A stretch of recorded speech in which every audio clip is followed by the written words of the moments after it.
दरम्यान वाशिमच्या मंगरुळपीर तालुक्यातील वनोजा गावाजवळ एसटी बस आणि दुचाकीचा भीषण असा अपघात झाला। या प्रकरणात मृत्यू झालेल्या तरुणाचे नातेवाईक मंगरुळपीर पोलीस स्टेशनला तक्रार देण्यासाठी गेले असता त्यांना ठाणेदारानं दारूच्या नशेत शिवीगाळ आणि मारहाण केली असा आरोप तरुणाच्या नातेवाईकांनी केलेला आहे। ठाणेदारावर कारवाईची मागणी मृतांच्या नातेवाईकांकडून करण्यात येते। मंगरुळपीर तालुक्यात पोलीस स्टेशनमध्ये राडा, बस आणि बाईकच्या अपघातात तरुणाचा मृत्यू। तरुणाच्या नातेवाईकांकडून पोलिसांकडून शिवीगाळ केली असल्याचा आरोप करण्यात येतो।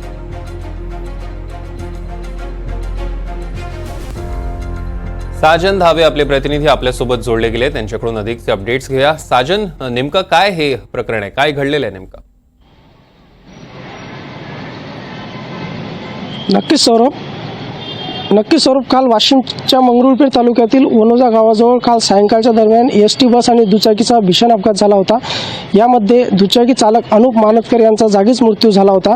या प्रकरणात मृत्यू झालेल्या तरुणांचे नातेवाईक मंगरुळपीर पोलीस स्टेशनला तक्रार दाखल करण्यासाठी गेले होते, मात्र त्यांना ठाणेदारानं दारूच्या नशेत शिवीगाळ व मारहाण केल्याचा आरोप नातेवाईकांनी केला।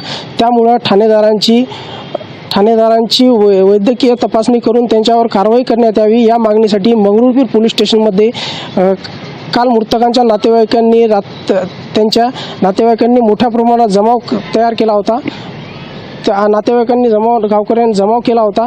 त्यानंतर पोलिसांनी अपघात मृत्यू झालेला मृतदेह पोलीस स्टेशनला जमा केला होता।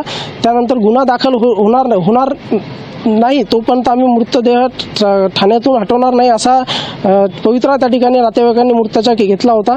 त्यानंतर काही वेळानंतर रात्री उशिरापर्यंत झालेल्या वातावरणानंतर तणावाचं वातावरण झालं होतं, मात्र त्यानंतर जवळपास हा तणाव कायम असून रात्री उशिरापर्यंत गुन्हा दाखल केल्यानंतर मृतकांनी नातेवाईकांनी मृतदेह त्यांच्या ताब्यात घेतला। सौरभ, निश्चितच साजन, या प्रकरणातले अधिकचे अपडेट्स आम्ही तुमच्याकडून घेणारच आहोत। तुर्तास धन्यवाद।